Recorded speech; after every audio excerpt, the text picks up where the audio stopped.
Addicted to কুকিংয়ে তোমাদের সকলকে স্বাগত।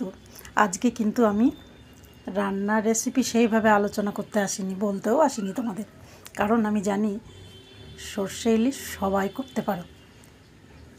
কেউ একটু অন্যভাবে করো, কেউ বা একটু অন্যভাবে। আমিও আজকে তেমনই, কিন্তু আজকে আমার আসার মুখ্য উদ্দেশ্য তোমাদের সঙ্গে গল্প করার, সেই সঙ্গে ইলিশ মাছও রান্না করব। আমার সকালে তাড়াও ছিল, কারণ আমার আজ স্কুল ছিল। দেখো এখানে আমি 4 পিস ইলিশ নিয়ে নিয়েছি। ইলিশটা বড়ই ছিল, কিন্তু আমি আরেকদিন রান্না করেছিলাম, আর এই 4 টুকরো ইলিশকে আমি বাঁচিয়ে রেখেছিলাম আজকের জন্য। তো আমি দেখো ইলিশ মাছের মধ্যে সামান্য একটু লবণ আর একটু হলুদ মাখিয়ে নিচ্ছি, তার সঙ্গে দিচ্ছি 1/4 টিস্পুন মতো সর্ষের তেল। সর্ষের তেল আর লবণ হলুদ দিয়ে মাছটাকে একটু মাখিয়ে নেব, তারপর একটু তেলে হালকা করে ভেজে নেব।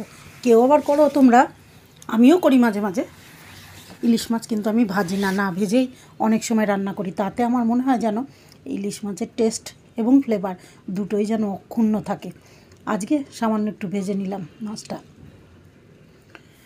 সবসময় দেখবে একরকম রান্না ভালো লাগে না, মাঝে মাঝে একটু এদিক ওদিক করলে নিজেদেরই ভালো লাগে। ওই যে একদিন বললাম আমি তোমাদের, রান্নাটা একটা আর্ট, তোমরা নিজেরাও জানো। সেই আর্টকে নিজের মতো করে সাজিয়ে গুছিয়ে নেওয়া আর কি। তা আমি মাছটাকে একটু হালকা করে ভেজে নিচ্ছি তেলে।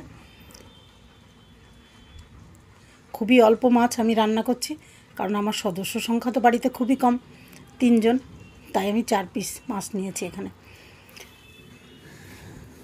আজকে যেহেতু হাফ ডে ছিল, তাই ভেবেছিলাম বাড়ি এসে আজকে ভাতটা খাবো, তাই টিফিনে আজ ভাত নিইনি।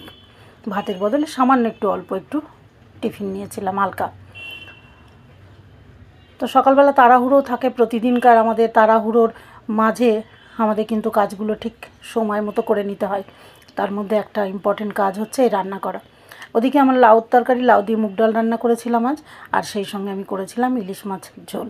তো ইলিশটা আমি সর্ষে ইলিশই করেছিলাম আজ পাতলা করে।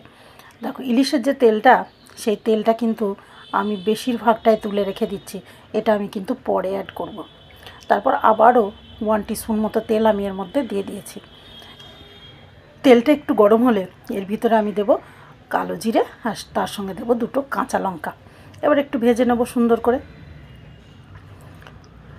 তোমরা ইলিশ মাছ রান্না করতে গিয়ে কিভাবে করো, বিশেষ করে সর্ষে ইলিশ?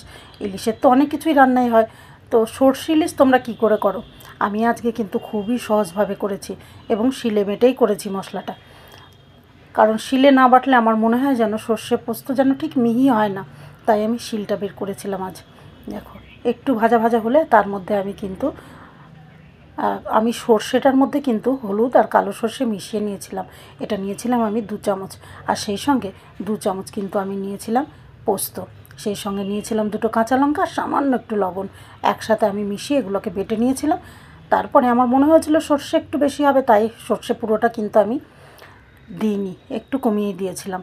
জল দিয়ে একে নুন সামান্য হলুদ দিয়ে গুলে নিয়ে তারপর আমি কিন্তু তেলের মধ্যে মশলাটাকে ছেড়ে দিয়েছি।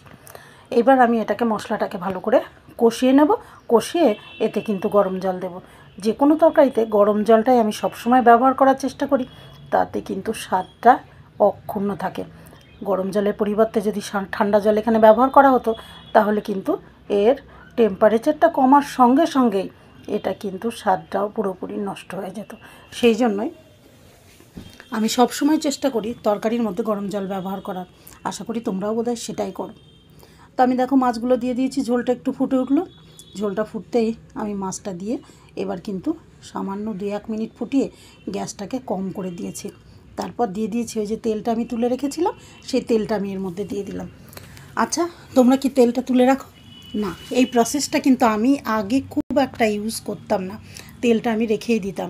কিন্তু আমি আমার দিদির কাছে শুনলাম তেলটা নাকি তুলে পরে দিলে টেস্ট নাকি দ্বিগুণ বেড়ে যায়। সত্যি তাই হয়েছিল আমার সাথে। আমি তেলটাকে পরে আবার মাছের উপর ছড়িয়ে আমি গ্যাসটাকে একদম সিমে করে দিয়ে আরও 5 মিনিট মতো রেখে দেবো। আমার তরকারি কিন্তু মোটামুটি কমপ্লিট। তোমরা হয়তো ভাবছো কতটা ঝোল করেছি। হ্যাঁ, ঝোলটা আমি বেশিই করেছি, কারণ আমার আজকে ঝোলের তরকারি সেইভাবে ছিল না। মাছটা আমার হয়ে গেছে, দেখো এর কালার যেমন সুন্দর হয়েছে, খেতেও কিন্তু অপূর্ব হয়েছিল, কারণ মাছটা ছিল অনেকটাই বড়। আচ্ছা, আমি বাড়ি এসে খেয়ে দেখেছি, দারুণ হয়েছে। সেই সঙ্গে তোমাদের জানায় আজকে কিন্তু সারা দিনই বৃষ্টির দিন। সকালবেলা প্রচণ্ড গরম ছিল, এখন বাড়ি ফিরেই দেখলাম বেশ বৃষ্টি হচ্ছে, এবং সেই বৃষ্টিটা ঘরে বসে উপভোগ করতে যে কী ভালো লাগছে। আর আমার গাছগুলো দেখো একেবারে বৃষ্টি স্নাত হয়ে গেছে। এরা কী যে আনন্দ পাচ্ছে বৃষ্টির মধ্যে। তবে খুব বেশিক্ষণ আনন্দ কিন্তু এই ক্যাকটাসের আবার সহ্য হয় না, তাই এগুলোকে কিন্তু বেশি বৃষ্টি হলেই আমাকে কিন্তু ঘরের মধ্যে ঢোকাতে হবে।